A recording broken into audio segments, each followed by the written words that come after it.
A brown-haired man goes to his campus, only to discover that everyone is missing. The entire campus is deserted. Classrooms are empty, though students' bags are still there, as if class had been in session just moments ago. Even in the cafeteria, meals are still on the tables, like students had been eating just minutes before. But now, not a single person is in sight. The brown-haired man searches the campus, hoping to find someone, but there isn't a single person besides himself in the whole school. After investigating for a while, he finds no clue as to where all the students and teachers have gone. Exhausted, he finally decides to head home. However, no matter how long he waits, the bus never arrives, so he's left with no choice but to walk. As he walks home, he notices that the streets are completely empty. Not a single person can be seen. This makes him wonder if he's dreaming, so he decides to go home and sleep, hoping to wake up from whatever this is. When he reaches his apartment, he opens the door and calls out, saying he's home, but no one responds. Wondering where his mother is, he searches the house, but she's nowhere to be found. While looking around, he notices the clock still shows 2:45. He finds this very strange and starts to feel uneasy because he's certain it was 2:45 when he left school, yet the time hasn't changed. Assuming the clock has stopped working, he checks his phone, only to find that it also shows the exact same time. Confused and alarmed, he wonders what's going on. After all, it should take at least 2 hours to walk from school to home. On top of that, the sun hasn't moved either. It's as if time on Earth has completely stopped, except for him. Just as that thought crosses his mind, a voice suddenly confirms that he's right. Startled, he turns to see an angel with golden hair standing before him. She informs him that time on Earth has indeed stopped, and he is the only exception. Shocked, he asks who she is. The angel smiles and replies that she is exactly what she appears to be. Still stunned, he hesitantly asks if she's a home intruder. Offended, the angel shouts that she is not, then points to her wings and white dress, demanding he look at her and recognize who she is. Still clueless, the man asks if she's cosplaying. Frustrated, she yells that she's not, and formally introduces herself as God's emissary, an angel named Lita. He remains silent as Lita continues, explaining that she came to tell him he's been left behind. His eyes widen in disbelief, and his mind goes blank as he realizes the truth. He mutters that it all began during his elementary school field trip, where he was forgotten and left behind. Then it happened again during a middle school retreat, and once more during a math field trip in high school. He was even left behind during university membership training, where students stay on campus for club activities. Recalling all these moments, he begins to cry, saying, "I've been left behind again." Lita smiles gently and informs him that all humans have been transported to another dimension, except him. Still crying, he asks why he was the only one left. Putting on glasses and adopting an air of arrogance, Lita explains that Earth is about to undergo a great cataclysm. But before she gets into that, she says she needs to first explain what the cataclysm actually is. She tells him that the Great Cataclysm means Earth is leveling up because it has reached its maximum experience points. For high-ranking individuals, this means mana will begin to flow across Earth. Additionally, the Akashic record will make contact with the planet, and humans will gain a sense of this record, something they call a status. Even he understands this simplified explanation, as it sounds just like a game. Lita laughs, pleased with herself, and says she's pretty good at explaining. She goes on to say that once mana is released, monsters will appear, and they won't be easy to kill with ordinary guns or swords. While she continues explaining, the man watches her silently, still suspecting that she might be in costume. Lita, unfazed, continues. She says that if humanity is left in its current state, they'll be at serious risk of being wiped out by the monsters. That is why God stopped time on Earth and sent all humans to another world, so they could have time to train and adapt to mana. Lita assures him that all of the humans' real bodies are being kept in a safe place, and by creating avatars, they were transported to another world. This explains how mankind is now learning to use mana in an alternate realm. With this training, they will at least have the bare minimum strength to fight against the monsters. After hearing the explanation, he raises his hand to ask a question, pointing out that monsters can't be killed with guns or even large explosions. Lita responds that monsters formed from high-ranking energy. That answer helps him understand the urgency behind strengthening humanity. Lita confirms his thoughts, saying that God is very merciful for giving mankind this opportunity to learn mana. Hearing that, the brown-haired man asks about himself, his eyes reddening with frustration.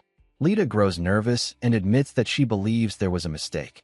His expression tightens in anger, and he demands that she fix it immediately. Lita lets out a nervous laugh and explains that the dimensional portal has already closed, so correcting the mistake would be very difficult now. She then compliments his stealth, saying his skill is so remarkable that even God failed to notice him. This only enrages him further.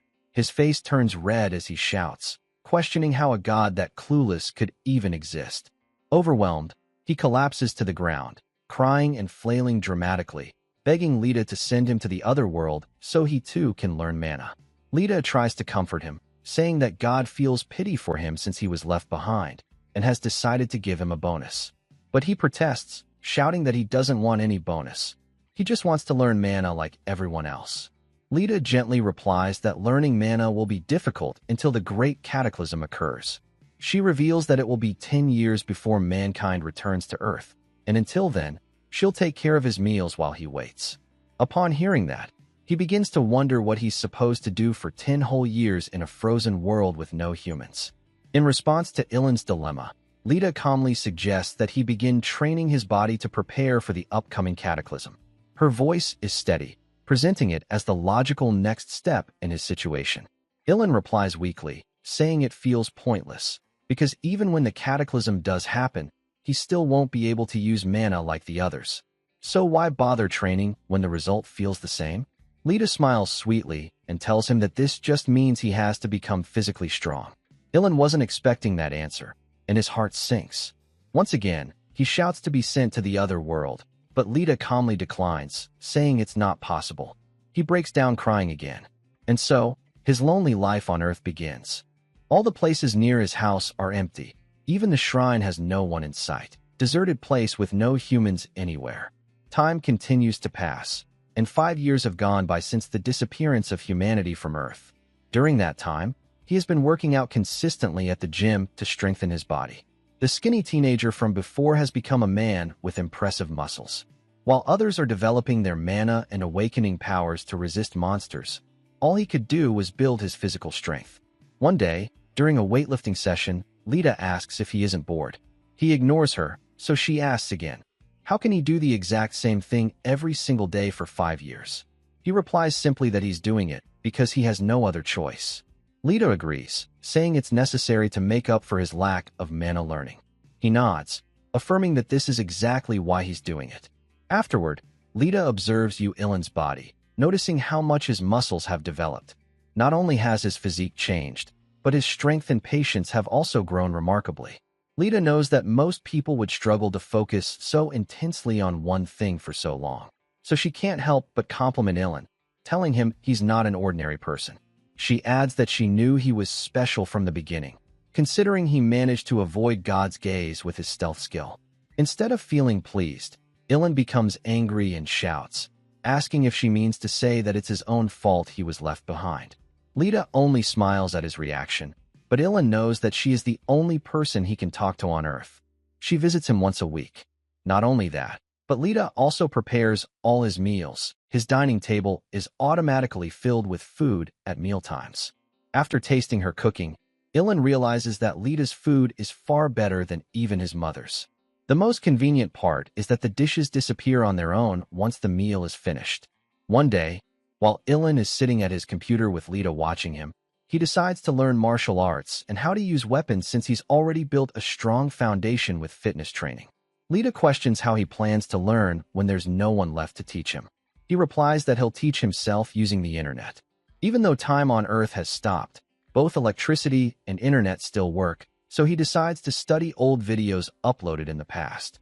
While browsing, Ilan asks why the internet servers are still running. Lita gives the same answer as always, calmly stating that it's because time has stopped. But this time, her vague explanation pushes him over the edge.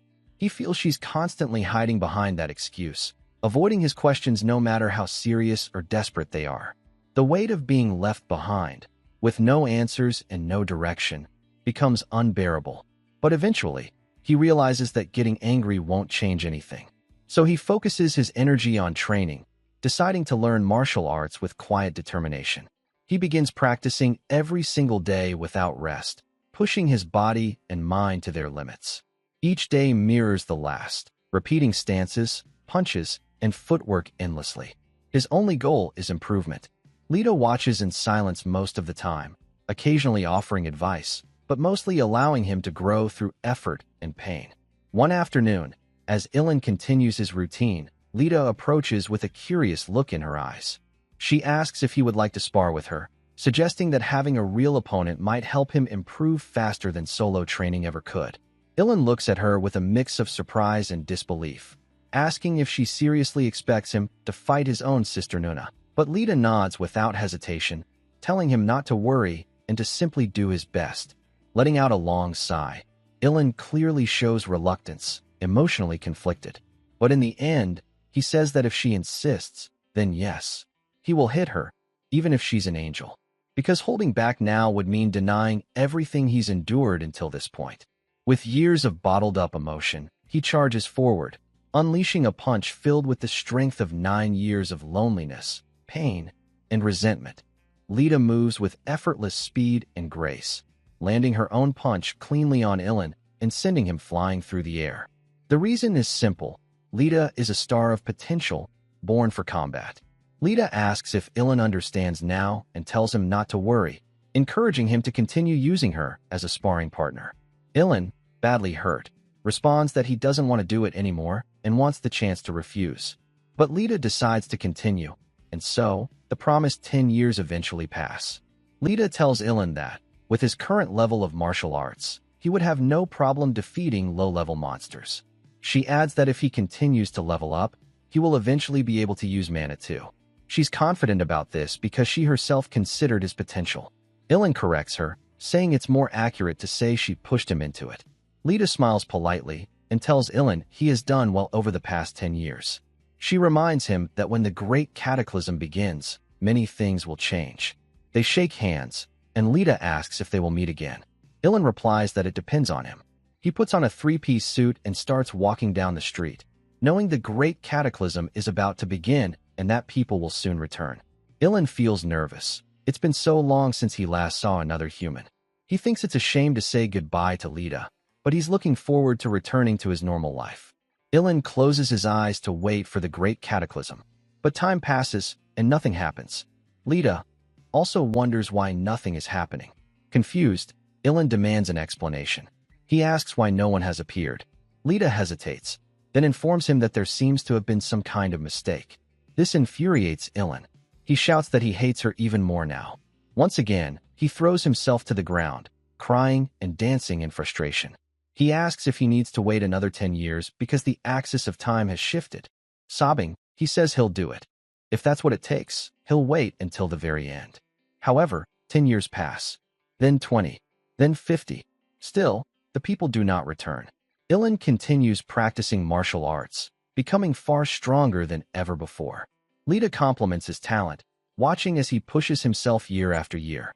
But after 50 years, Ilan stops keeping track of time. One day, as he stares at the ground, Lita asks what's wrong. Ilan quietly admits that he no longer remembers his mother's face. Lita is silent for a moment before apologizing. Ilan drops his training stick and asks how far off the axis of time has drifted. He then confesses that he's grown bored of martial arts and begins walking away. Alarmed, Lita follows him, urging him to remember how important martial arts are. The Great Cataclysm could begin at any moment. Lita fears that Ilan has finally fallen into despair. But Ilan calmly replies that he already understands the importance of martial arts. He assures her that he will continue training, but now, he also wants to read books. Lita is relieved. Realizing Ilan hasn't given up, she tells him it's a good idea. From that day forward, Ilan reads books all day long. He starts with modern novels, then moves on to business books. Eventually, he explores topics like general knowledge, history, geography, physics, chemistry, and art. Time passes, and he reads every book in the library. After mastering all knowledge available in his native language, Ilan decides to learn other languages. He begins traveling the world, starting with China, then visiting Russia, America, and many other countries. He learns the languages of several nations and reads every book he can find across the globe.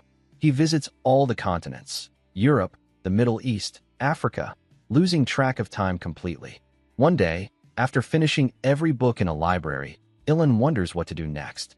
Hearing this, Lita asks if he ever gets tired. He replies that he has no time to be tired. There are still too many things he wants to do before the great cataclysm arrives. Lita understands Ilan's resolve. Even after spending several hundred years alone, he still believes the people will return, and everything he does is preparation for that day. Moved by his unbreakable spirit, Lita feels deep pity.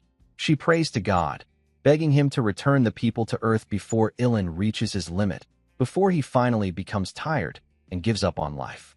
One day, Ilan is hunting in the forest and successfully takes down a wild boar using a spear while Lita watches him.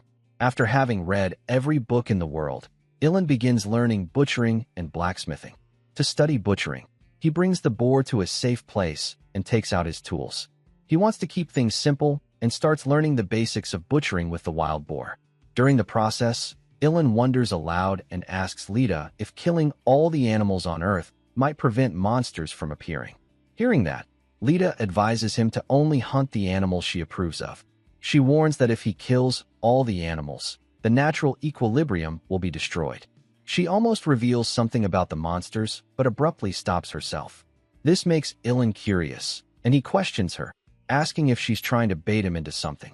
Lita tells him to just pretend he didn't hear anything. Lita silently complains that Ilan is such an unusual person. She's amazed that he continues to find new things to do without ever falling into despair. It has been 274 years since Ilan was left behind, and even for an angel like Lita, that's an incredibly long time.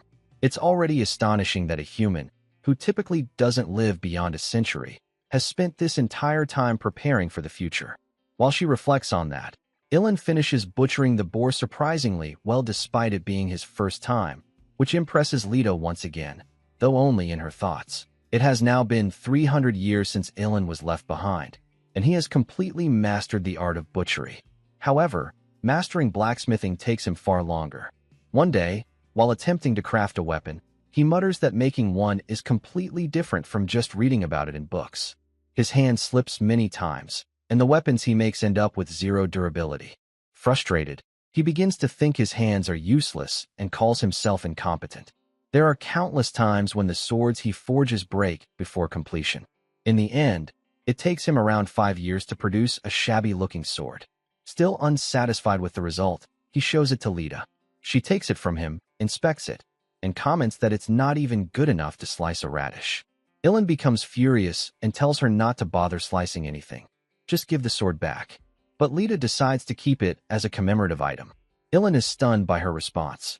Lita then reminds him to thank God, as he hasn't disappeared even after the world has gone through resets.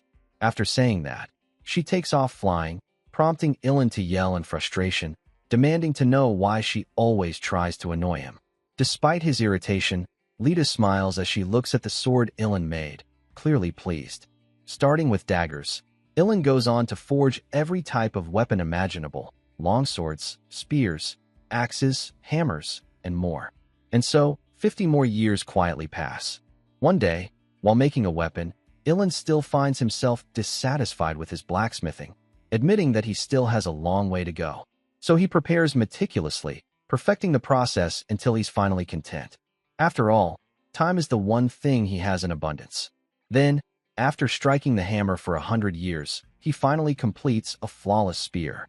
A true masterpiece, born from centuries of persistence. Lita is awestruck by the result. She praises Ilan's incredible skill, saying it's the best steel weapon she has ever seen. However, she reminds him that once mana is introduced to the world, new and far stronger materials will emerge, materials superior to steel. At that time, he will need to forge new weapons again. Even so, Lita feels happy watching Ilan and deeply admires his patience and perseverance. After mastering both butchery and blacksmithing, Ilan turns his attention back to martial arts, dedicating himself to training once more. He no longer bothers to count the years as they pass. Watching Ilan practice martial arts again makes Lita realize that he continues to progress without ever showing signs of exhaustion. experiencing several generations' worth of growth within a single body. But it has already been 1,000 years since he was left behind. Lita believes that, as a human, Ilan will eventually reach his limit, and she wonders what he will do when that time comes. She thinks it would be nice if Ilan could experience something new and begins to blush as she imagines what he has yet to go through. She suspects the only thing Ilan hasn't experienced is a romantic relationship, which makes her blush even more. Frustrated, she tries to dismiss her thoughts, reminding herself that she's already an angel and shouldn't think of such improper things. But then she remembers her mission to support Ilan. Since it's part of God's orders, she convinces herself that it has nothing to do with her own desires. She tries to believe it's the right decision. If Ilan needs to experience that part of life, she will do what she can to help. While Lita struggles with her inner thoughts, Ilan notices and asks what she's doing. Hearing that, Lita approaches him and asks what's wrong, still unsure how to bring up the topic. Unintentionally, she leans in closer to Ilan's face, prompting him to call her name. For a moment, Lita wonders if Ilan has already figured out her feelings. But instead, Ilan points out that her sword has been moving on its own for a while. Lita quickly checks her sword and shouts in surprise, asking why it's acting that way. The sword slips out of its sheath and begins flying into the sky. Seeing that, Lita chases after it in a panic. It's the first sword Ilan ever made, and she can't afford to lose it. Ilan watches her running after the sword and calls her name, but suddenly, his clothes revert to what he was wearing when time on Earth first stopped. Everything around him begins to reset. Ilan quickly realizes that the world is returning to the exact moment when time initially froze. Meanwhile, Lita finally catches the sword and prays to God, begging not to have it taken away. After holding it tightly, she looks down at Earth, wondering when the great cataclysm will finally arrive. Ilan's body also begins to rise into the air. Seeing this, Lita calls out to him and tells him to wait, but he has no control over what's happening. In her thoughts, Lita pleads with God, saying it's too much. She hasn't even had the chance to say goodbye. But as she clutches the sword, she reassures herself that at least she still has something Ilan made. She takes back her earlier complaint, deciding that maybe God isn't so cruel after all. Hugging the sword, she whispers that she's truly grown fond of Ilan over the past 1,000 years. A sad expression crosses her face as she wonders when she'll get to see him again, because in the end, they didn't even get to share a kiss. Meanwhile, Ilan is also watching Lita as he floats away, wondering if this is really how they're going to part, without even a proper farewell, and so suddenly. Then he remembers Lita once telling him that she is an angel. He begins to wonder, if he becomes a high-ranking being someday, would that allow him to meet her again? Everyone returns to the exact positions they were in when the world was reset. Humans reappear on the streets, campuses, and grounds of colleges. Ilan opens his eyes and finds himself lying on the college grounds, surrounded by other students. As soon as he regains consciousness, a status panel appears in front of him. It displays his name and title, Panka's Mystic Loner, which translates to passive stealth. His stats show Strength 72, Dexterity 81, Health point 78, but mana is at just 1. The status window also explains that Ilan's active skill, Stealth, has reached its maximum level and is now eligible for evolution, though it requires special materials to do so. His passive skill level, however, cannot be estimated. The panel further mentions a bonus Ilan received from God for having fallen behind. Every time he levels up, all of his status attributes will increase by 5 points. Seeing the status window, Ilan immediately realizes it's the day of the Great Cataclysm. He looks around and sees other students opening their own status windows, all of them shocked by how real it feels and how quickly everything came back after what felt like just 10 years. Overhearing their conversations, Ilan quietly notes to himself that while it has only been 10 years for everyone else, he alone was left behind for 1,000 years. Meanwhile, all the returnees' stats have been reset, bringing them back to their original levels. As people chat and reunite, Ilan notices something strange. Despite being surrounded by people, no one acknowledges him, as if they can't even see him. Ilan glances at his stealth skill and wonders if that's the reason. He tries to deactivate it, but it doesn't work. No matter how hard he tries, he can't turn it off. Growing anxious, he wonders if he's truly destined to be alone for the rest of his life.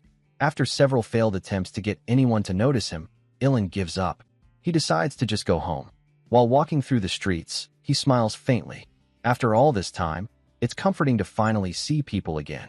For the first time in 1,000 years, the sun begins to set, and Ilan reaches his home, shouting joyfully that he's finally back.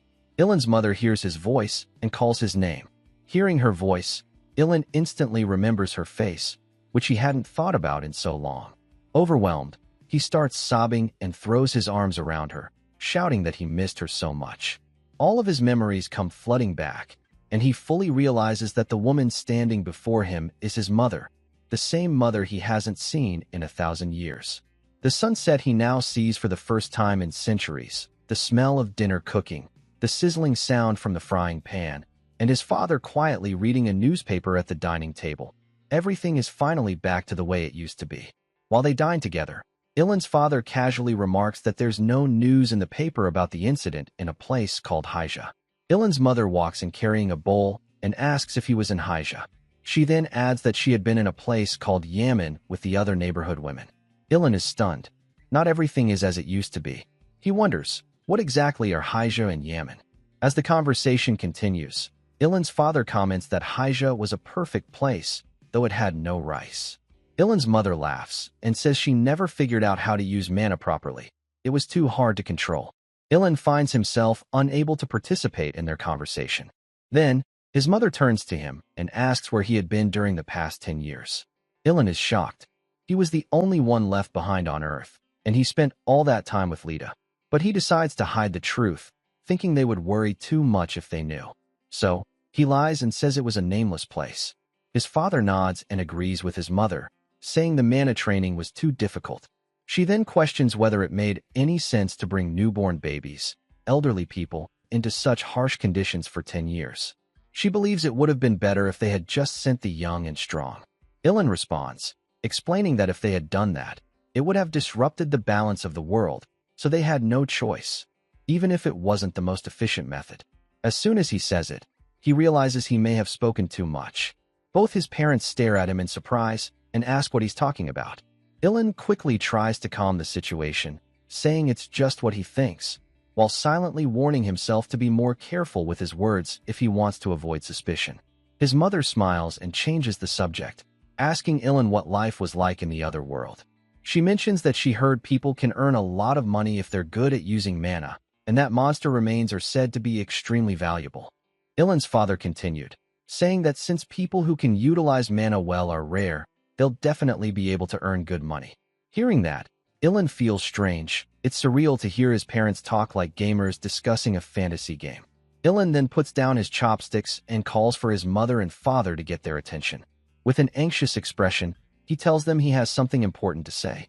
He finally reveals that he can't use mana. Both parents are shocked at first, but Ilan's mother smiles and tells him to focus on his studies instead. His father sighs sadly and says he already suspected this would happen, explaining that it must be genetic. Since he couldn't use mana properly, it made sense that his son wouldn't be able to either. Ilan is surprised they believed it so easily, but it doesn't really matter to him. He's simply happy that peace has returned to his world. Later that night, Ilan returns to his room and is surprised to see the last spear he made still there. He wonders why it hasn't disappeared, since he assumed everything would have been erased when the world was reset. Curious, Ilan picks up the weapon and thinks back to how hard Lita tried to prevent the first sword he made from vanishing. He wonders if her efforts are the reason this spear survived as well. He swings the spear, satisfied that he won't need to craft a new weapon. He can use this one to fight monsters. A status window appears, detailing the spear's properties. It has a unique grade, an attack power of 800, and a durability of 500. Another line describes it as a miracle, a weapon crafted entirely by a human, using only steel, without any mana. Reading this, Ilan wonders if those are impressive stats. Seeing the 800 attack power, he isn't sure if that's a lot or not. He sits down in his chair and decides to start collecting more information online. As he scrolls, he feels excited. It's refreshing to see new content after having read every book in existence. People who have just returned from the other worlds have started uploading their knowledge to the internet. Ilan first looks up how leveling works, hoping to understand what kind of strength is required to fight monsters. He finds out that an average person can handle monsters up to level 5. To be chosen as even the lowest-ranked soldier in other worlds, one usually needs to be around level 7. At level 10, people start gaining basic classes like swordsman, archer, and so on. Reaching level 50 makes someone strong enough to advance to a second class. A third-class advancement becomes possible at level 100, at which point one is considered a valuable national asset. However, the conditions for leveling up after that become so brutal that there are no known reports of anyone reaching the 4th class. Many speculate that beings like dragons or behemoth might fall into the 4th or even 5th class. After gathering all this information, Ilan leans back in his chair and decides he'll ask more questions when he goes to school the next day. He wonders how long it has been since he last attended school and thinks aloud that, to him, his normal life hasn't changed nearly as much as the world itself has. Then, he quietly admits that he misses Lita. Suddenly, a voice responds, saying that Lita would be glad to hear that. Ilan jolts in shock, hearing a voice in his room despite being alone. He immediately starts looking around, asking who's there. From the window, someone speaks, introducing herself as a messenger dispatched by the heavens to help Ilan adapt to mana.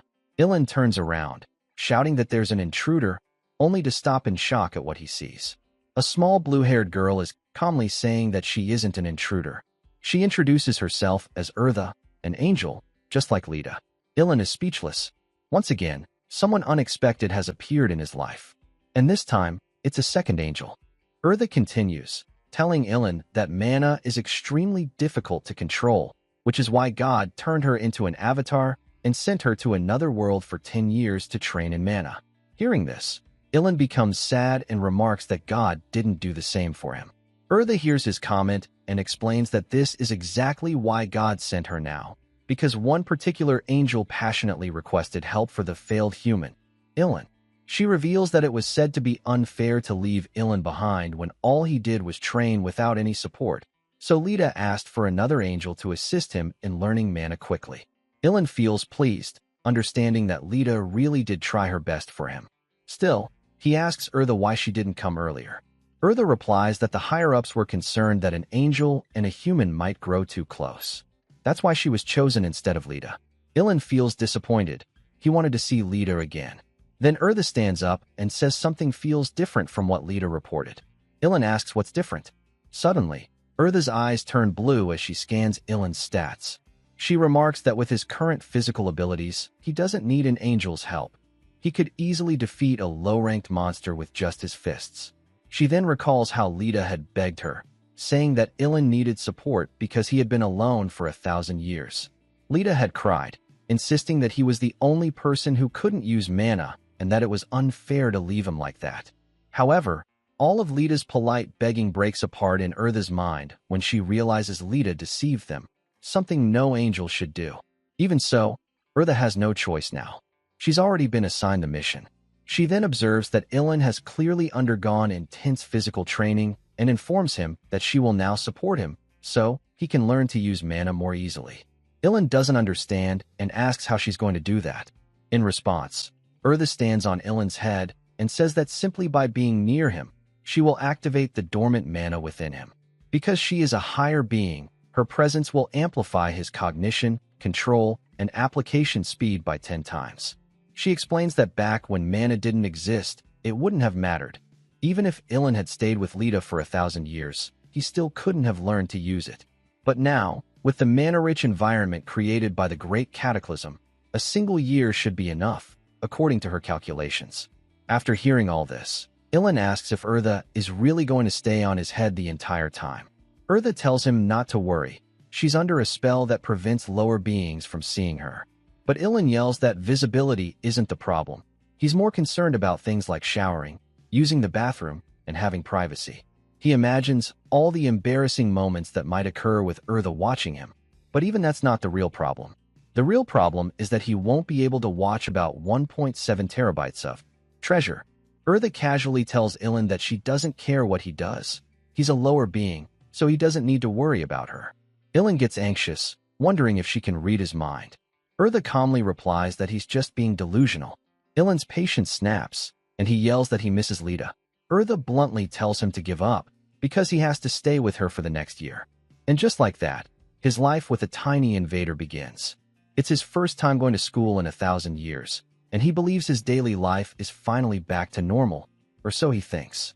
As he walks to school, Eartha is riding on his head. Ilan is clearly not happy.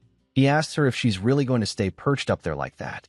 Eartha gives the same response. Other beings can't see me, so don't worry about it.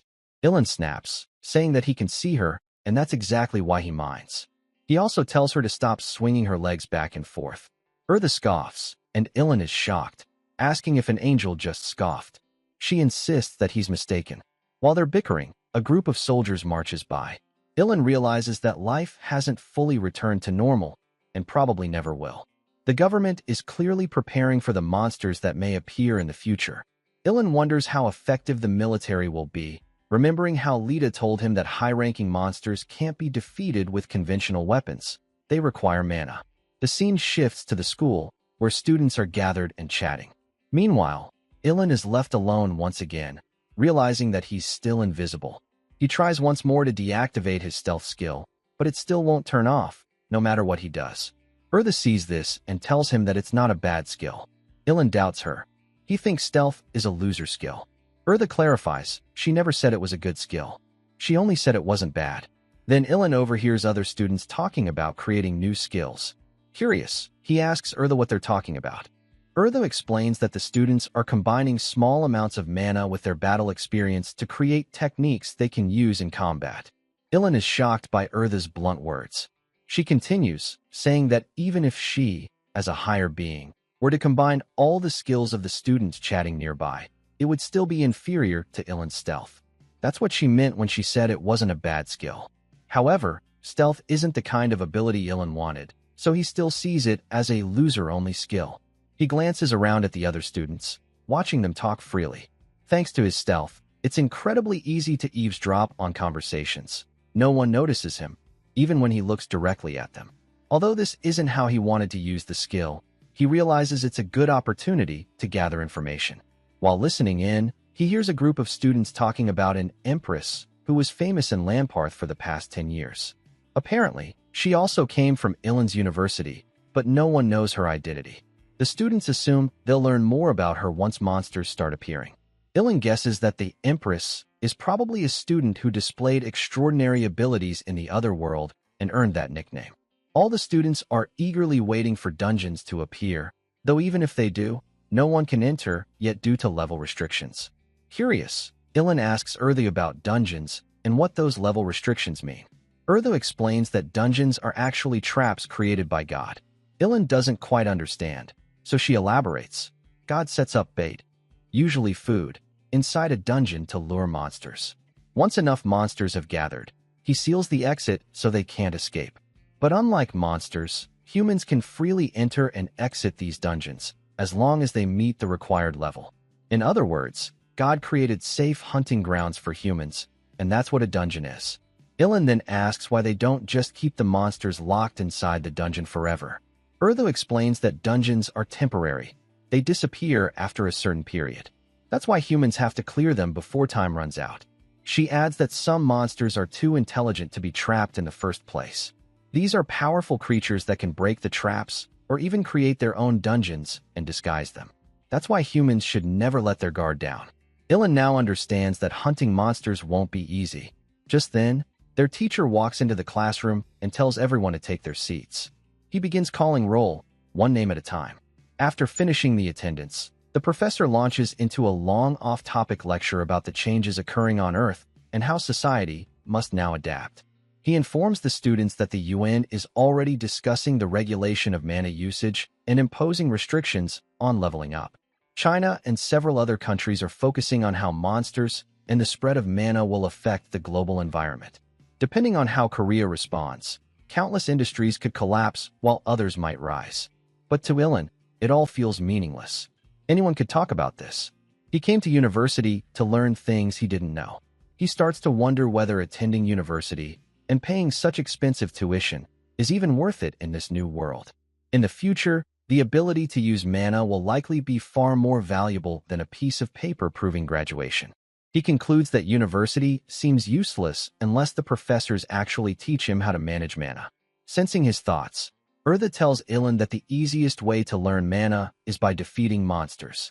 But Ilan immediately protests, saying he doesn't want to do anything dangerous. Urtha reassures him, explaining that Earth is still in the early stages of the Great Cataclysm, so the monsters are weak. She urges him to hunt as many of them as possible while they're still manageable.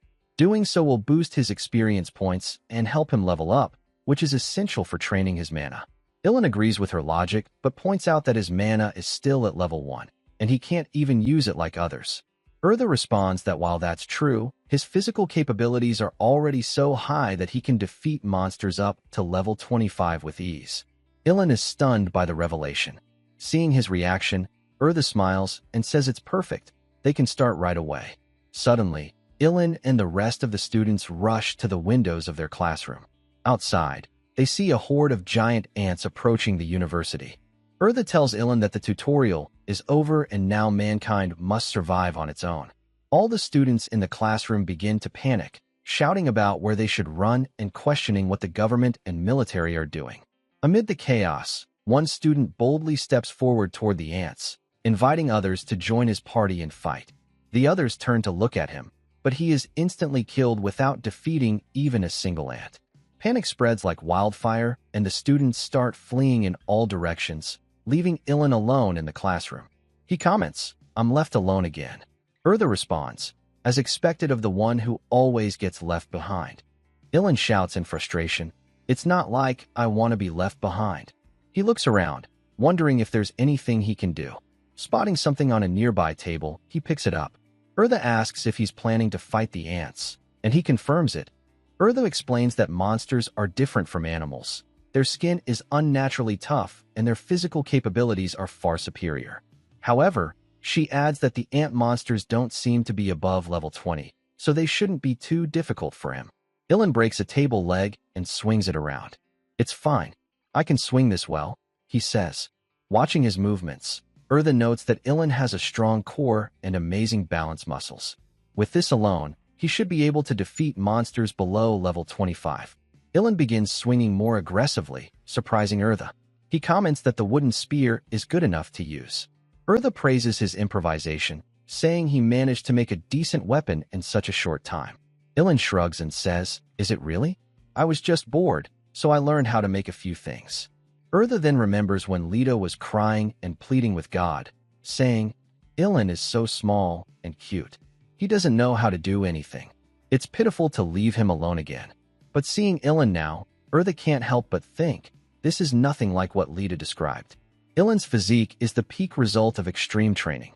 She wonders who exactly is small and pitiful here. Ilan looks at his makeshift spear and mutters, "It would have been nice if I brought the real spear from home." Urtha is quietly stunned. For someone she once saw as a lower being, Ilan has come incredibly far, and it shows on her face, though she keeps her thoughts to herself. Ilan then mentions that using stealth isn't helpful if he causes a public commotion in a plaza. People will notice him regardless. Still, he prefers to stay unnoticed. Urtha pauses for a moment and then says, "Just wear a mask. That should be enough to keep people from recognizing you." The scene shifts. Giant ant monsters are attacking. Suddenly, a person soars through the air toward the monsters. In an instant, he lands on top of one of the ants and defeats it with a single strike. As the ant falls, a status window appears in front of Ilan. It shows he has gained 800 experience points. He glances at the screen. He is now level 3.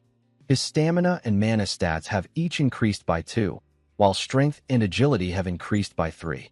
The status window also shows that his taijutsu has reached max level and can now be evolved if he has the right materials.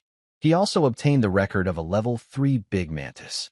Ilan feels a surge of joy at the sensation of leveling up. He recalls that the leveling system connects to the Akashic records, allowing organisms to obtain new strength. When a monster is killed, its records and future potential are absorbed. Ilan can even feel a small increase in his mana. Seeing this, Urtha asks why he's acting like that. Suddenly, another group of ants appears behind him. Ilan charges at them with his spear, excited. "I've never had the chance to fight a whole group before." He throws the spear and defeats all the monsters in an instant. Without slowing down, he rushes toward the next wave of ants. Urtha instructs him to make full use of his body, and Ilan follows her advice, striking through another monster effortlessly. This time, he gains 700 more experience points. His speakmanship skill also reaches max level and becomes eligible for evolution if the right materials are available. In addition, he obtains the record of a level 11 big fly and gains 850 more experience points. With this, his strength, agility, stamina, and mana each increase by 1. He reaches level 4 and acquires the record of a level 4 big locust. Ilan smiles, thinking back to something Lita once said. Urtha tells him not to get too relaxed. More monsters are coming from above. Ilan rushes toward the monsters and leaps into the air, killing them and gaining more experience points along with a new record, level 7 big mosquito. One of the monsters attempts to attack Ilan from behind. It strikes him, but its fang breaks upon contact with his body. Seeing this, Urtha realizes that his body has been trained to the extreme. His skin is now so tough that the mosquito's proboscis couldn't pierce it. Ilan isn't alarmed, only surprised. He gets up and defeats the monster with ease. His body has already surpassed the limits of a normal human. He continues to defeat more monsters, steadily gaining experience points and new records. After that, he lands back on the ground, only to find another monster charging at him. Ilan dodges the attack, causing the monster to strike another one instead.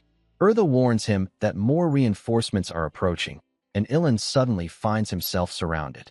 But rather than worrying about his life, he just finds the monsters disgusting and decides to wipe them all out. He charges in one direction, easily taking down every monster in his path and gaining more experience. His stamina, strength, and mana each increase by 1, while his agility increases by 2. Suddenly, a bolt of lightning crashes from the sky, taking out multiple monsters at once. Ilan is stunned. The attack came from a masked girl with bright blue hair. Ilan wonders if she's a mage, but Urtha tells him not to lose focus and to keep fighting. Ilan agrees and resumes his battle, taking on the monsters from one side while the girl handles the other. During the fight, Urtha comments on the girl's immense mana, wondering how she's able to continuously use lightning attacks. Ilan asks if she's also leveling up like him, revealing that every time he levels up, his stamina and mana are restored. Ilan then finishes off the last remaining monster and reaches level 7. His strength increases by 1, while stamina and mana increase by 2. The students and civilians watching from a distance are shocked by Ilan's performance. He completely annihilates the monsters and remarks calmly, "I barely managed to finish it." The military finally arrives, apologizing for their delay and explaining that their vehicle couldn't get over the hill. But they're stunned to see that all the monsters have already been defeated. They had expected a battlefield swarmed with hundreds of insect-type creatures. Meanwhile, Ilan begins butchering the monster remains, jokingly asking if there might be something like a jewel of 4 souls inside. Urtha is once again surprised to learn that Ilan has also mastered butchering. She informs him that taking the monster's remains can yield mana stones. Ilan is pleased to hear something new. Urtha tells him to extract the mana stone from the area where the exoskeleton is hardest. That's where mana has concentrated the most. A status window appears, notifying him that his butchering skill has reached its maximum level. The soldiers are amazed by his skill and whisper among themselves, wondering what level he might be and just how strong he really is. The blue-haired girl watches silently as Ilan extracts the mana stone. He holds it up and asks Urtha if it's the real thing. Urtha confirms it, telling him to store it carefully. Mana stones are the core material for all artifacts.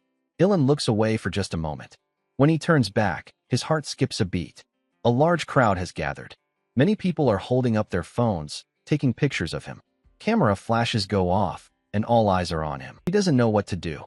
Fear creeps in. What if people find out who he is? What if they start following him? Urtha stands calmly beside him and tells him not to worry. No one will know who he is. But her words don't comfort him. This is the first time so many people have looked at him. He's not used to being seen. He feels shy and exposed. Then, the girl with bright blue hair walks toward him. People step aside to let her pass. She's confident, unshaken by the crowd. When she stops in front of Ilan, she looks him directly in the eyes, calm and serious. She asks for his help. She wants him to teach her how to take care of the monster remains. She saw what he did, and she knows he's strong. Ilin is stunned. This is the first time Ilin and the blue-haired girl meet. She is the Empress, though he doesn't know it yet. The blue-haired girl asks Ilin to help her butcher the monsters with her. Hearing that, Ilin stays silent for a moment, then asks how much money she will give him in return. The blue-haired girl replies that she will give him 40%, which makes Ilin very happy, so he immediately seals the deal. Meanwhile, the public's attention shifts toward the Empress. They find her appearance dazzling and wonder about the secret behind how she can handle such an immense amount of mana so effortlessly after only a single day. Many start taking pictures of her and complimenting her abilities. Suddenly, someone shouts that if anyone gets too close to the Empress, they might be struck by her lightning.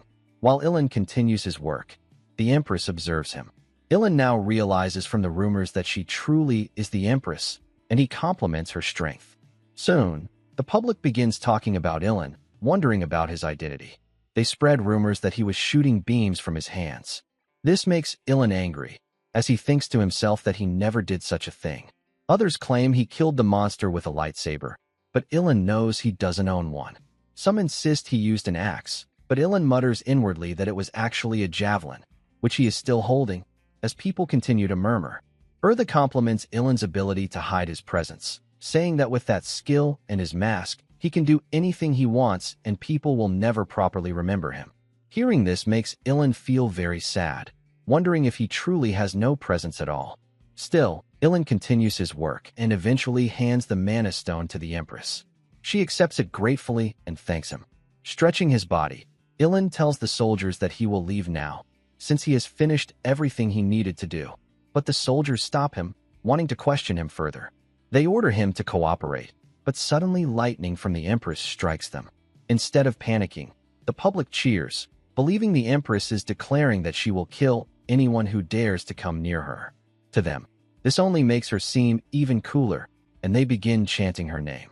Ilin, meanwhile, picks up his things, knowing he must leave before the situation becomes more chaotic. Urtha assures him not to worry, since the public is no longer able to see him anyway. This only saddens Ilin further, and he tries to call out to the crowd that he is still standing right there. Yet no one notices him, assuming instead that he ran away so fast their eyes couldn't keep up. Though Ilin is actually quite famous among the public, they are unable to see or hear him. This makes him even sadder. Urtha repeats that he doesn't need to worry about it, but Ilin begins crying, telling her it feels strange. He wanted to stay hidden from others, yet for some reason, being unseen makes him feel very sad. Urtha doesn't comfort him, simply repeating that he doesn't have to worry, which makes Ilin sob harder, admitting that he is worried. Later that night, Ilin sits in a park with Urtha. She asks what he plans to do there. He explains that he is going to try making defensive armor using only his intuition. He admits it is tricky to make a full suit of armor, but he thinks he can at least manage to create wrist and knee guards. Urtha looks down on him, saying that it is very difficult to properly handle monster byproducts. She suggests that it would be better for him to find a true master later and ask them to craft it. Ilin smirks at her words and confidently replies that Earth's truest master is standing right in front of her. Urtha falls silent. At that moment, Lita's voice cuts in, saying that Ilin doesn't actually know how to do anything. Remembering her, Urtha becomes very angry with Lita. Ilin hears Urtha mention Lita's name and asks if she misses her too. Urtha admits that she does, though not out of fondness, but because she wants to teach that little scammer a lesson for lying about Ilin not knowing anything. As Ilin carefully inspects the ant's skin, Urtha thinks to herself that it feels as if Ilin is cheating somehow. Then she coughs and asks him if he knows anything about mana crafting. Hearing this, Ilin smiles and tells her he doesn't have any idea what it is, but it sounds really cool. Urtha realizes he wouldn't know, since he never learned mana. But Ilin's eyes light up as he begs her to teach him about mana crafting, saying he loves learning new skills. When he grabs her hand while asking, Urtha starts blushing furiously and shouts that he is too close. Embarrassed, she yells that she will teach him if he just lets her go. Ilin quickly apologizes, explaining that he didn't do it intentionally. Urtha, her face still flushed, grows even more flustered because she is completely unable to read what is going through Ilin's mind. In any case, mana craft utilizes mana crystals, similar to magic stones, to create artifacts that can grant special powers to things like armor and weapons.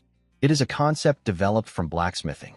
Ilan finds it very interesting and grabs Urthu again, asking her to teach him more about it.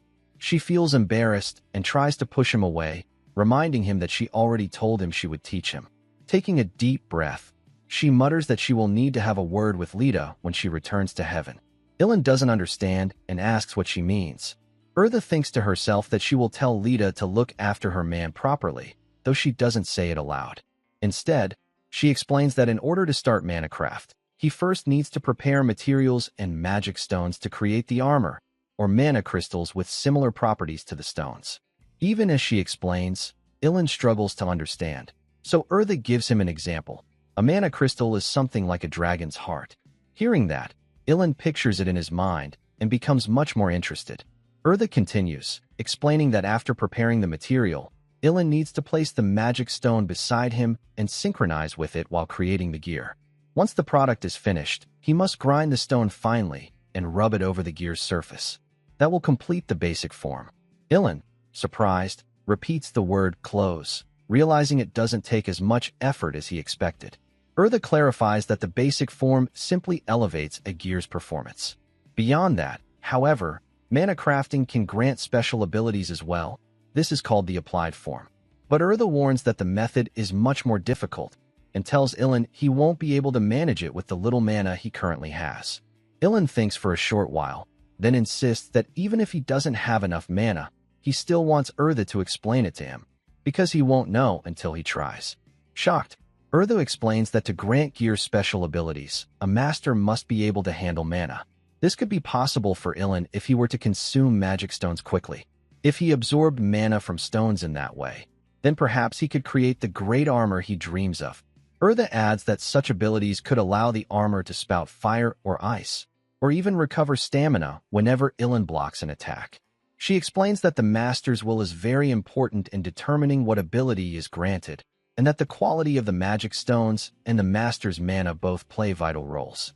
Hearing this, Ilan understands that he must strongly wish for the ability he wants if he hopes for success. Still unsure, since he has never tried before, he decides to attempt it anyway. Urtha watches closely, silently thinking about Ilan's unexpectedly nimble fingers as he works. After some time, Ilan finally completes the armor. Urtha compliments him, impressed that he managed to create it successfully even without any prior skills. Ilan has finally learned mana crafting. Proudly, he says that now that he has done it once, it's all just a matter of know-how. Urtha sighs, telling him that if he hadn't said it so casually, he would have looked much cooler. Still, she admits that he isn't wrong. He understood the concept immediately and clearly has a natural talent for adapting. Urtha thinks to herself that if Ilan can adapt to everything this way, he could very well gain truly incredible power. She then asks what he plans to do with the defensive armor. Ilan smirks and tells her to just watch. He isn't finished yet, since he still has a magic stone left. Clenching his hands, he focuses on the mana within the stone. Suddenly, it begins to glow with light. Urtha is shocked. She realizes Ilan is about to attempt granting immediately, even though he can't properly use mana yet. Ilan focuses hard, aiming to grant his armor a power like that of a scythe mantis. Urtha knows he is bound to fail, and worries it will be disastrous for him to do so after coming this far. So, deciding to help, she prepares to secretly give him just a tiny bit of her mana. Light begins to flow around Ilan, and seeing this, Urtha wonders if he has failed. But Ilan quickly tells her that he hasn't failed. He has actually crafted the armor, and his mana craft has even reached level 2. Putting on the armlet, Ilan decides to test its power and strikes at a chain. The chain breaks away effortlessly, pleasing him because everything worked exactly as he had planned. Urtha is shocked, realizing that Ilan managed to apply the mantis knife ability to his wrist protector. Ilan smiles, saying that things will start getting busy now. Urtha agrees, adding that while she did help by giving him some of her mana, it is still impressive that he succeeded in creating an artifact on his very first day. She warns that he will now be busy for some time, crafting one thing after another. Ilan, however, disagrees. He points out that his first priority is running away from the park, since he accidentally broke the swing. Urtha, wide-eyed, tells him to come back, saying she can just repair it with recovery magic. Meanwhile, Ilan's parents are watching the news, which reports on two mysterious people who disappeared right after defeating the monsters. The government is still searching for them. The anchors explain that these individuals, believed to be associated with Seoul University, quickly killed the monsters and vanished without a trace. Ilan gets ready for university, telling his parents that he is heading out. But his mother immediately questions him, asking if he is really going and advising him to stay home. The news continues, reporting that the government has classified people with extraordinary abilities as overpowered ability users, and that their mana usage is expected to be very high. Earthy observes Ilan's mother and notes her skill, the ability to constantly worry about her children. In return, she gains a 10-year bonus. All she has to do is closely monitor every movement of her son around the house. Ilan's mother warns him again, reminding him that there are many monsters outside, and it is very dangerous for him to go to university. But Ilan doesn't want to stay home. His mother's surveillance is so extreme that it makes it nearly impossible to do anything in his room. Smiling, he reassures her not to worry, joking that if he sees a monster, he will simply run away. The news continues, reporting that the government plans to form a special unit of advanced ability users, with overpowered users at its head. Ilan's mother reluctantly agrees to let him go, but once again tells him to be careful. Ilan replies that he already promised her before, then reminds her not to go anywhere herself and to stay at home. With that, he heads to the door, saying once more that he is going to university. Later, Ilan walks down the street feeling nervous. Though he just barely managed to leave the house, he still can't believe his mother's ability is literally worrying about her son. He wonders where such a skill could even be useful.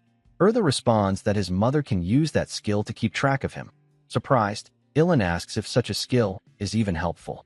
Urtha then shares a saying, among a group of penguins, a mother can detect her baby's cry instantly. She explains that Ilan's mother's ability is similar, making it very useful for survival. For instance, if Ilan were ever lost in a crowd, his mother could find him immediately. The thought makes Ilan sweat nervously and pull strange faces. Urtha asks why he looks that way, and Ilan replies that it would be shocking if even his mother couldn't find him, since he feels like such a straggler that even God might overlook him. During their walk, Urtha brings up the government's announcement about creating a unit of ability users. Ilan immediately responds that he isn't interested, explaining that he doesn't have the loyalty to serve the government. His family will always come first.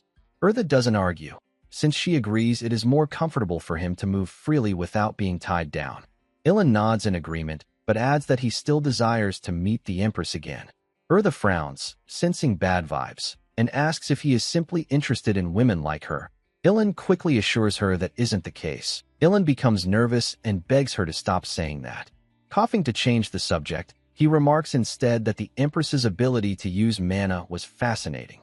Even though Ilan's own level keeps rising, he still cannot use mana at all, yet the Empress's ability was overwhelming. He admits that it is not unusual to be impressed by her.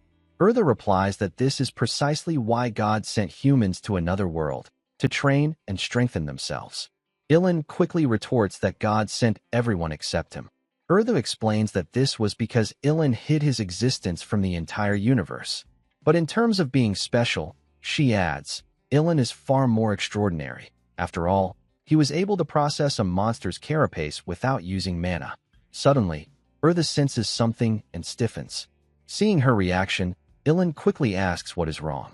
Urtha tells him she feels the presence of a pack of monsters nearby, around 70 wolves and wild dogs, being led by a level 35 diamond wolf. Ilan is stunned to hear that monsters as high as level 35 are present, along with 70 others. He is even more shocked because Urtha had told him that at the start of the Great Cataclysm, such high-level monsters would not appear. Urtha admits she also found it strange. She explains that since yesterday, something has fell off, because on the second day of the Cataclysm, even level 10 monsters appearing in hordes was already a serious problem. Ilan is surprised by her calmness when she says this, remembering how composed she had seemed yesterday. Urtha, displeased, responds that she simply didn't want to reveal her worries to a lower being. Ilan is shocked by her words and realizes that Urtha is very different from Lita. To him, Urtha feels like a stuck-up rich girl, always drawing a line between upper and lower beings. Compared to her, Lita may have seemed foolish at times, but she was kind. like an older sister. Remembering her makes Ilan emotional, and he begins to cry as he misses Lita deeply. Seeing Ilan lost in his emotions, Eartha coughs to draw his attention. She decides to be honest with him, revealing that the Earth is not normal at the moment, and that she needs his help. Ilan is shocked by Eartha's words, but she quickly sits on his head and tells him to start running. She says she will explain everything on the way since the situation is urgent. Pointing in a direction, she says she will guide him toward the group of monsters. As Ilan runs, he grumbles inwardly, wondering if Eartha thinks he is some kind of giant robot. Eartha begins explaining. God teleported all of humanity to other worlds because of the impending great cataclysm and trained everyone to use mana, but he left the animals on Earth as they were. The reason was that God believed they would be fine even if no one looked after them for 10 years. However, due to an unknown error, the flow of time on Earth became severely distorted. In the end, what was 10 years in other worlds became 1,000 years on Earth. Ilan runs faster as he remembers that he spent 1,000 years with Lita without realizing how much time had passed. Meanwhile, Eartha grabs his hair to steer him, giving directions. Irritated, Ilan tells her to just use words instead because his hair is about to fall out. Eartha continues, explaining that although time was reset, the animals that were supposed to live only 10 years survived for 1,000 years and inevitably underwent dramatic changes. To sum it up, all the monsters on Earth are far stronger than those in the other worlds. Ilan sees the monsters and laughs awkwardly, saying the Earth is doomed. Eartha responds that this is exactly why they need his help. She assures him that the heavens are already making moves to restore balance. But until the restoration is complete, they want him to be in charge of exterminating the monsters. She promises that he will be rewarded. Suddenly, a monster charges at Ilan, forcing him to dodge by leaping into the air. Landing on a wall, Ilan puts on his mask and says that this sounds like a very tough and troublesome task to accept. Eartha agrees, admitting she won't deny it. Ilan then leaps into the air again, shouting that he likes the task because it is troublesome, and attacks the monsters, defeating many at once. A notification appears. He has obtained 12,904 experience points and the record of the level 35 Brown Diamond Wolf, raising him to level 9. All of his stats increase, +4 strength, +2 dexterity, +2 HP, and +2 mana.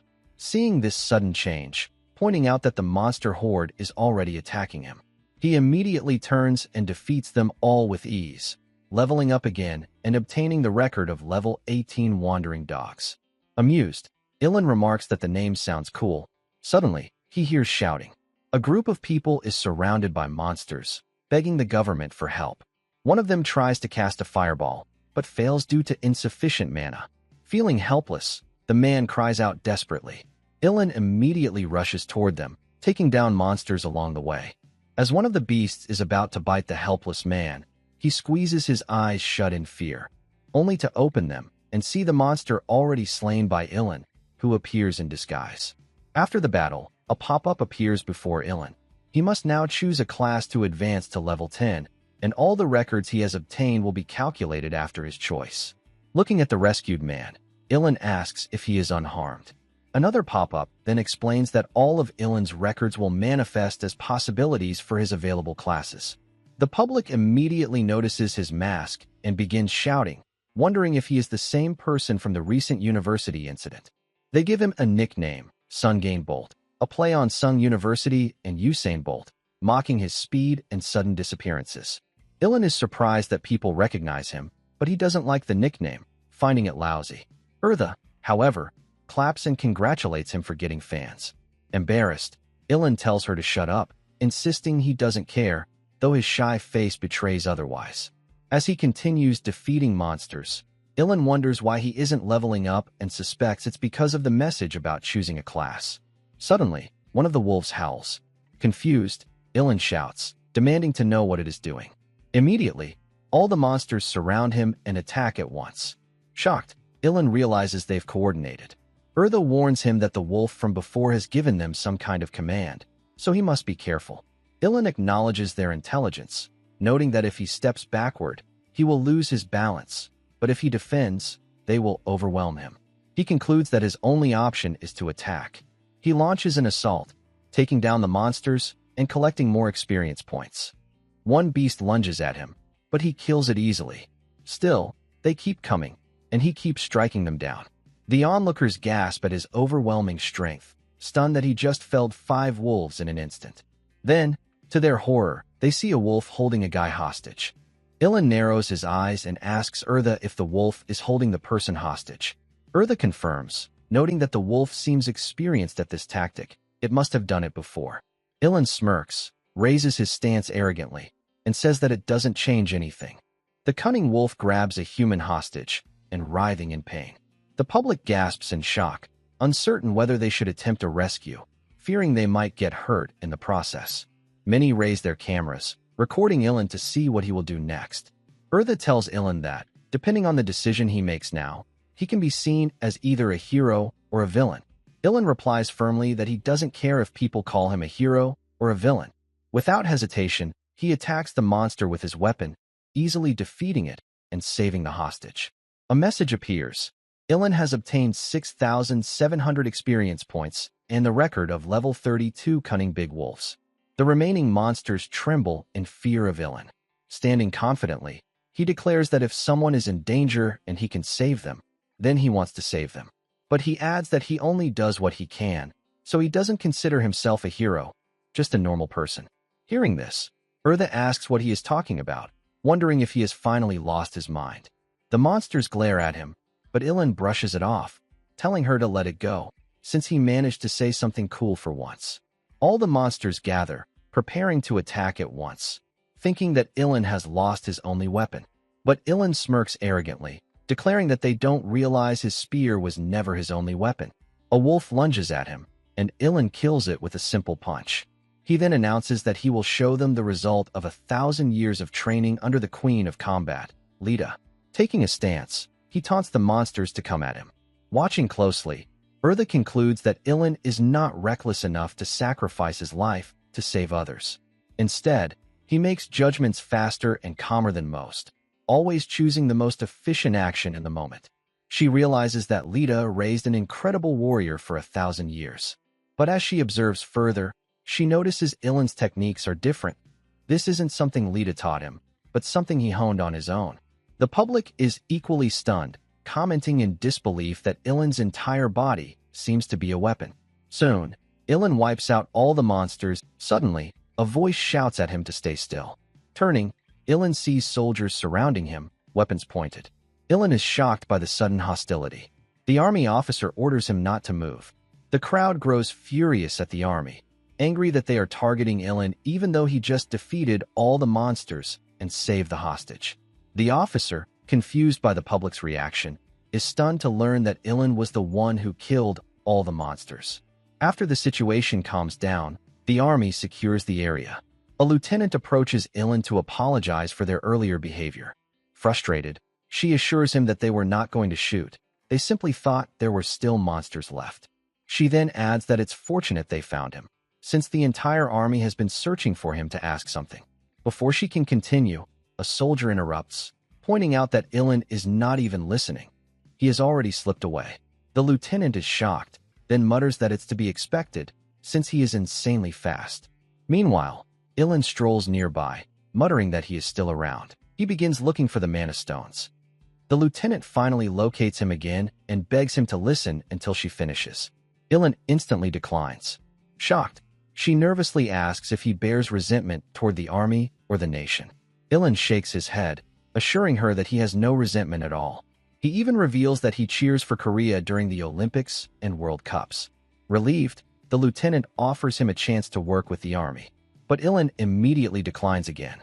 This time, she nearly bursts into tears, asking him why. Ilan thinks to himself that joining the army would only make things more troublesome. Urtha agrees with him, startling Ilan. He quickly asks if she read his mind again. Arrogantly, Urtha replies that there's no need to read his mind. His thoughts are written all over his face. Ilan grows nervous, reminding her that he is wearing a mask, so she can't see his face. Urtha smugly responds that figuring out what a lower being is thinking is nothing for a higher being like her. Ilan clenches his fists in frustration at her words. Watching him, the lieutenant is baffled. Since she can't see Urtha, All she notices is Ilan acting strangely different in front of her. Earthy advises Ilan that it is better for him not to get affiliated with the army or the government, since the soldiers struggle to defeat even a single monster. She explains that even with the entire army, they would never be as effective as him. While Ilan continues taking down monsters, Eartha repeats that it will be better for him to remain on his own. Ilan agrees with her, but admits it will still be overwhelming to handle everything by himself. The scene then shifts to the lieutenant, who speaks with an officer. She mutters that she wouldn't have been treated the way she was if it weren't for wearing the army uniform. Taking a breath, she says she feels like quitting. The officer is shocked, just as Ilan himself appears, approaching them. Ilan begins speaking with the lieutenant, startling her. She quickly asks if he has decided to work with them, but Ilan clarifies that he will not be joining. Instead, he offers to sell them the wild dog carcasses. He reasons that selling directly to the army will earn him more money than dragging all that material home. The lieutenant doesn't quite understand, so the officer beside her whispers about the usefulness of monster remains. Realizing this, the lieutenant stammers, then agrees to buy them. She asks about the mana stones, but Ilan bluntly tells her he won't sell those. Inspecting it, the lieutenant notices that the bones and leather are almost completely undamaged. She realizes this is because Ilan killed them in single, clean strikes. By contrast, monsters taken down with firearms usually yield little usable material due to the damage. She notes Ilan's impressive skills. She quickly records a video and sends it to someone, calling to confirm if they saw it. On the other end, the person grows furious and orders Han Yirang to bring Ilan immediately. Han replies that Ilan isn't interested. The superior insists she seduce him with her looks or do whatever it takes. Annoyed by the suggestion, Han argues with herself, but still tries. When Ilan finishes his work, she strikes a seductive pose, but Ilan ignores her completely, simply telling her that he wants his payment in cash.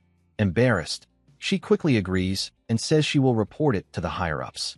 After receiving his payment, Ilan cheerfully leaves, humming happily as he examines the 2 mana stones he harvested. He jokingly asks Eartha if they might taste good since they look like chocolate. Horrified, Eartha warns him never to eat them, saying it would trigger a dangerous rage. She sternly asks if he really wants to be dominated by monster mana. Ilan finds her warning ridiculous, muttering that it sounds like someone will definitely eat one someday and transform into a monster, causing chaos. Later, Ilan receives 37 million won in cash, delighting him. Eartha comments that the army paid generously because they want to establish a connection with him.